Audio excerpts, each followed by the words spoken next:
Salut à tous, c'est John. Je suis très heureux de vous retrouver pour un nouveau projet qui, vous allez le voir, sera l'une des plus belles réalisations que j'ai faites jusqu'à maintenant sur cette chaîne. Je commence comme d'habitude avec le débit du bois massif. En l'occurrence, on est sur du Sipo. C'est un bois exotique qui résiste très bien en extérieur et qui ressemble vaguement à de l'acajou au niveau de son veinage et de sa couleur. C'est également un bois très stable, donc il aura assez peu tendance à travailler et à se déformer dans le temps, ce qui est un excellent point donc. Si on s'attarde un instant sur la conception de ces fauteuils, on remarque quelques difficultés, notamment les arrondis au niveau de la jonction des pieds et au niveau de l'assise. Pour le reste, on est sur une construction assez classique. Côté design, je me suis inspiré du travail de Chris Salomon de 4Eyes Furnitures et j'ai modifié la forme des pieds ainsi que la structure de l'assise et du dossier. Le résultat visuel est très moderne et atypique, c'est exactement ce que je voulais pour ces fauteuils. Le débit est assez long à faire puisqu'il y a pas mal de morceaux à refendre pour les futures lattes des assises et des dossiers et du coup il faut optimiser au mieux pour réduire la perte au maximum vu que je suis parti sur des plateaux bruts de 54 mm d'épaisseur.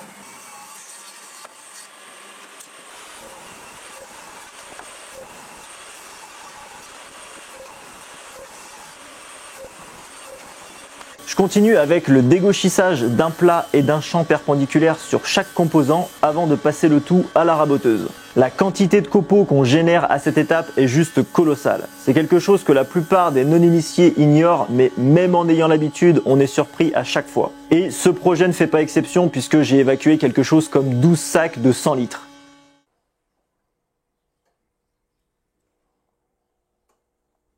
Qui dit forme courbe dit nécessairement fabrication de gabarit. Et pour ça, le plus simple, c'est de sortir la bonne vieille Shaper Origin. Je découpe donc deux gabarits en MDF de 10 mm, un qui servira pour la forme des pieds et l'autre pour l'assise et le dossier. Je dois dire que c'est quand même royal d'avoir accès à la précision d'une CNC sans la contrainte liée à la taille gigantesque de ce genre de machine. Là, ça prend pas plus de place qu'une défonceuse, donc il n'y a pas à dire, c'est vraiment le top du top. Je précise que cette machine est avant tout dédiée aux professionnels. Le but, c'est de la rentabiliser, comme n'importe quelle autre machine d'ailleurs, donc inutile de venir me dire que ça coûte les yeux de la tête, parce que déjà, ce n'est pas vrai. Comparé à une CNC classique, ça ne coûte qu'une fraction du prix, et il faut bien dissocier quelque chose de cher de quelque chose qui coûte beaucoup d'argent, parce que la nuance est de taille. Un stylo Bic à 20 €, c'est cher. Une Ferrari neuve à 40 000 €, c'est beaucoup d'argent, mais on peut pas dire que ça soit très cher. Dans ce cas précis, cette machine a un coût, c'est certain, mais avec ce qu'elle va vous offrir et le temps qu'elle vous fera gagner, je vous garantis que c'est pas cher payé du tout.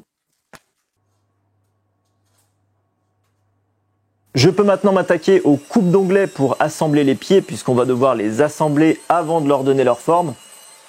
Je fais également de même pour les assises et les dossiers, puisque le principe est identique. Comme vous le voyez ici, les coupes sont incroyablement propres et lisses, grâce en partie à l'utilisation de lames adaptées à ce qu'on veut faire. Puisque vous n'allez pas prendre un vélo de course pour faire du tout-terrain, là c'est le même principe. J'utilise personnellement les lames de chez Freewood et dans ce cas précis, j'ai installé une lame de finition. Je place ensuite mon gabarit pour pouvoir définir au mieux les emplacements de mes dominos pour les assemblages et accessoirement pour vérifier que je ne me suis pas planté dans mon débit et que j'ai suffisamment de bois. Les dominos pour ce genre de projet, c'est vraiment un atout majeur. Je sais que cette machine coûte cher, enfin, je veux dire qu'elle coûte beaucoup d'argent, mais sincèrement, vous n'imaginez pas les services que ça rend. C'est rapide, c'est précis et les assemblages sont ultra résistants. Vu qu'on est sur des fauteuils, il faut vraiment que la qualité et la résistance mécanique des assemblages soient au rendez-vous.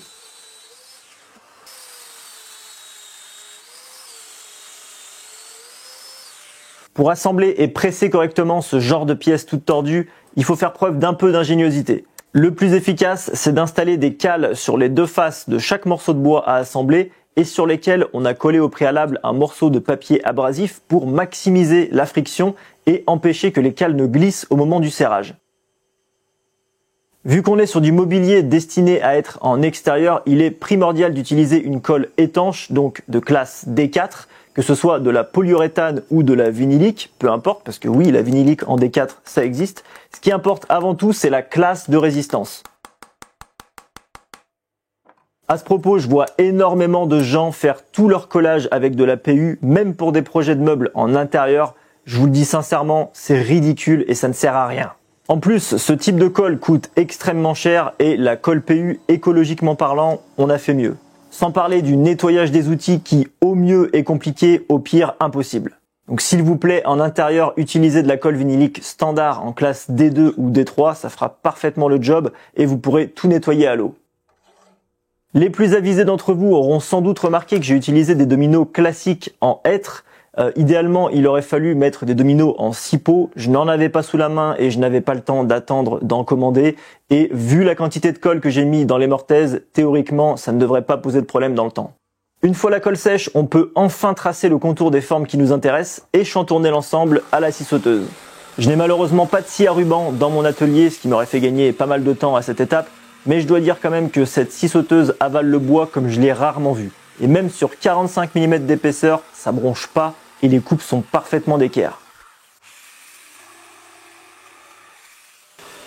Les formes se profilent petit à petit et on va pouvoir enchaîner avec un calibrage en bonne et due forme.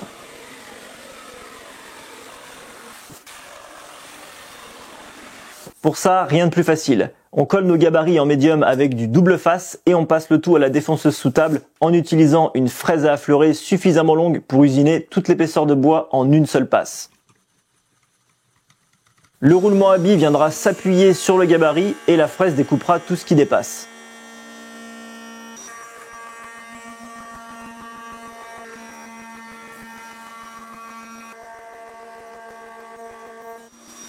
Le décollement du gabarit peut être un peu sportif, il faut vraiment y aller en douceur pour ne pas le casser, puisqu'il doit resservir pour calibrer tous les autres composants. Pour l'usinage des mortaises qui accueilleront les lattes, de l'assise et du dossier, je ressors une fois de plus la Shaper Origin en réutilisant les chutes de panneaux qui proviennent de l'usinage des gabarits qu'on a fait tout à l'heure. Je réutilise ainsi le système de marquage pour que la machine puisse se repérer dans l'espace et ça me sert également de guide pour caler correctement mes composants à l'intérieur. Rien ne se perd. Cette étape peut évidemment être faite de manière plus classique avec une défonceuse, comme je l'avais d'ailleurs fait pour les lattes de l'assise du tabouret japonais. Je vous remets d'ailleurs le lien de la vidéo en question dans la description si vous ne l'avez pas vu.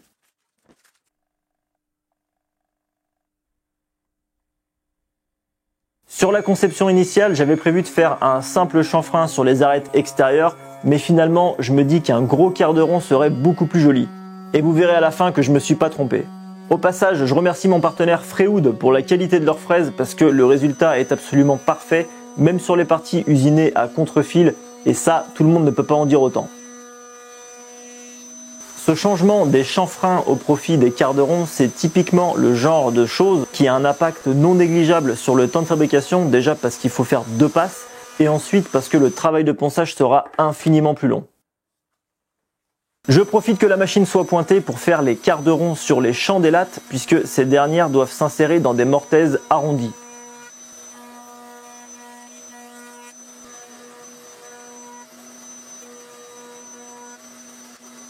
Et c'est parti pour une longue, très longue journée de ponçage. J'ai toujours du mal à comprendre ceux qui me disent que le ponçage c'est la vie, soi-disant. Il n'y a rien de plus barbant que ça, surtout quand on passe plus de 8 heures d'affilée pour poncer 2 fauteuils. Parce que ouais, c'est le temps que ça m'a pris et c'est en grande partie à cause de ma décision de faire des quarts de rond à la place des chanfreins. Un quart de rond fraîchement usiné n'est jamais parfait. Il faut toujours systématiquement reprendre la jonction entre le plat et la naissance de la courbe pour avoir un résultat digne de ce nom. En tout cas, c'est mon avis. Et ça implique d'observer, de poncer, de corriger, de vérifier après chaque mouvement tout en veillant à être le plus régulier possible sur l'ensemble. Ça prend un temps fou et à la fin de la journée, on a des fourmis dans les mains qu'on n'en peut plus, mais je vous garantis que le résultat en vaut la chandelle.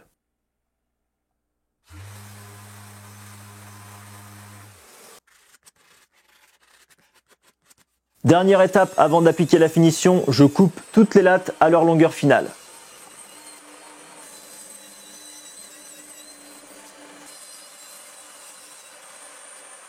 Pour la finition, on part sur du Rubio Satura Bois en coloris Look IP. C'est exactement la même finition que pour la table à manger extérieure que j'avais faite l'année passée, histoire de rester dans les mêmes tons et d'avoir une unité cohérente. Après la purge qu'a été le ponçage, appliquer la finition, c'est une vraie récompense. Peut-être que vous vous demandez pourquoi je fais la finition avant même d'avoir collé les fauteuils. Eh bien, c'est juste pour des raisons pratiques. Il est bien plus facile et bien plus rapide de finir chaque composant individuellement sans avoir à se soucier de recoins potentiellement difficiles d'accès. C'est un gain de temps énorme. Ça implique par contre de veiller à ne pas mettre d'huile dans les mortaises, évidemment, puisque le gras et la colle ne font pas très bon ménage. C'est une question de bon sens, mais il est bon de le rappeler pour les plus débutants d'entre nous.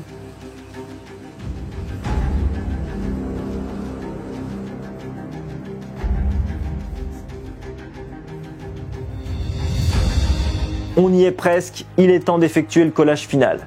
Toujours avec la même colle en classe D4 bien entendu, et la difficulté ici c'est de mettre suffisamment de colle pour avoir une bonne résistance, mais pas trop pour ne pas que ça déborde des assemblages parce que pour nettoyer proprement ce genre de colle, c'est juste l'enfer. J'ai décidé de faire le collage en 2 fois, toujours dans un souci de praticité et puis pour éviter de stresser inutilement. D'abord les assises avec les lattes, puis les pieds qui viendront s'enclencher de chaque côté.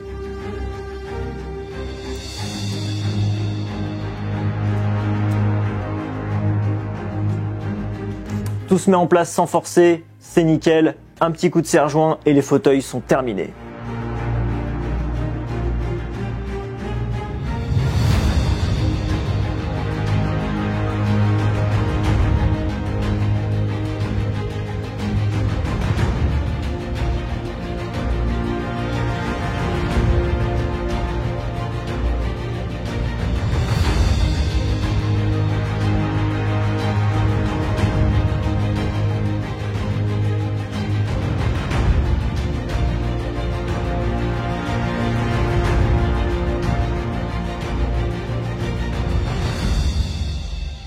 Quand j'ai démarré ce projet et que j'imaginais les fauteuils terminés, je voulais que quand on les regarde, on se dise « Waouh, c'est magnifique, je n'ai jamais vu ce genre de fauteuil ailleurs, où tu les as achetés, ça a dû te coûter une fortune ».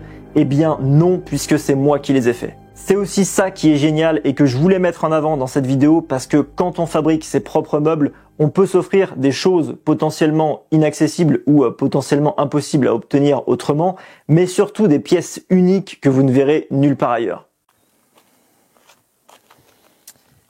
Ouah. Ouais, ça fait du bien de s'asseoir. Pour conclure cette vidéo, vous avez vu une fois de plus qu'on a toujours tendance à sous-évaluer le temps nécessaire pour la fabrication d'un projet. Enfin, pour ma part, c'est toujours le cas, c'est toujours comme ça.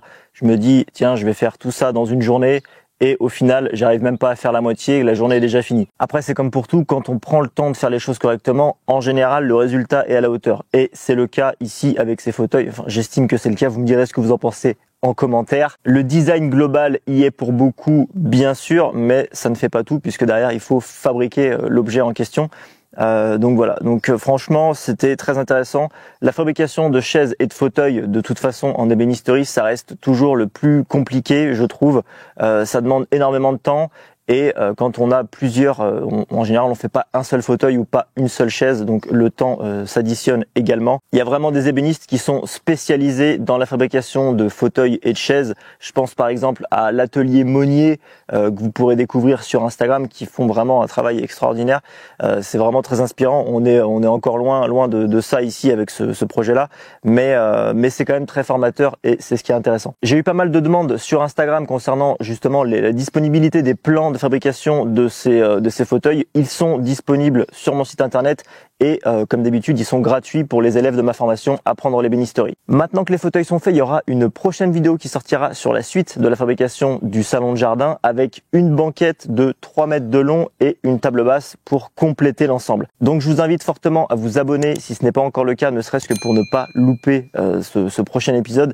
Et accessoirement, ça m'aide énormément, ça me motive à continuer ce type de contenu. Sur ce, je vous souhaite comme d'habitude une excellente journée et je vous donne rendez-vous très bientôt pour une nouvelle vidéo.